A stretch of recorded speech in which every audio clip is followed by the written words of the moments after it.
Hello guys, welcome back. ఇవాళ మన series లో డే 16. ఇవాళ చాలా రోజుల తర్వాత చాయ్ మురుకులు అయితే తిన్నా. అండ్ ఈ మధ్యన సోకులు ఎక్కువైతున్నాయంట నాకు, మా వాళ్ళు అంటున్నారు. మీరేమంటారు గైస్, నిజమేనా? టెంపుల్ కి వెళ్లే ముందు గుర్తుకొచ్చింది మా మామకి అయితే కార్ వాష్ చేయలేదని. సో ఇంకా కార్ని తీసుకెళ్లి మంచిగా వాష్ చేస్తుంటే చూడండి ఎంత పొగలు వస్తున్నాయి ఎండకి. సో 2 కార్స్ అయితే నీట్ గా వాష్ చేసేసుకున్నాం.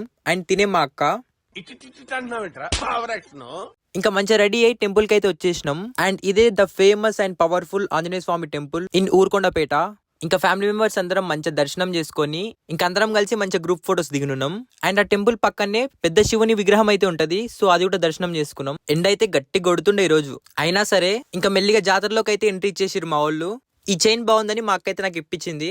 నాకు సెట్ అయిందా లేదా కామెంట్స్ లో చెప్పండి. ఇంకా జాతర అంతా తిరిగేసి లాస్ట్ లో గొలిసోడతో అయితే కంప్లీట్ చేసేసిరు. ఇంకా గుడి పక్కకే మంచి చెట్లు ఉంటాయి. ఇంకా అందరం కలిసి చెట్ల కిందకి అయితే వెళ్ళినాం. అండ్ అక్కడే ఉయ్యాలలు ఉండే, సో ఫుల్ ఎంజాయ్ చేసినాం.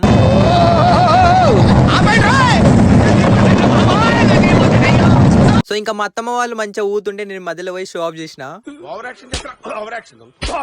ఇంటికి వచ్చేసి తిన్నాక సో మా అక్కకి ఏదో అర్జెంట్ పని ఉంది హైదరాబాద్ లో అంటే సో కల్వకుర్తికి వెళ్ళి బస్ స్టాండ్ లో దింపేసి బస్ ఎక్కిచ్చేసి వచ్చేసా. సో నైట్ వరకు అయితే డార్లింగ్ ది మంచి మూవీ వచ్చింది, ఛత్రపతిది. సో ఇంకా అది కంప్లీట్ చేసుకున్నాక అందరు కలిసి నైట్ మూవీకి వెళ్దామన్నారు. సో ఇంకా ఫ్యామిలీ మెంబర్స్ అందరం వచ్చేసినాం. అండ్ మూవీ వచ్చేసి శంకర వరప్రసాద్ గారు. మూవీ అయితే కామెడీగా చాలా బాగుంది. అండ్ వెంకీ మామ వచ్చినాక ఇంకా ఇంట్రెస్టింగ్ ఉంటది మూవీ. మేము వెళ్ళింది నైట్ సెకండ్ షో కాబట్టి మూవీ అయిపోయేసరికి 12:30 అయింది. సో ఇంకా అందరం సేఫ్ గా ఇంటికి అయితే వెళ్ళిపోయినాం.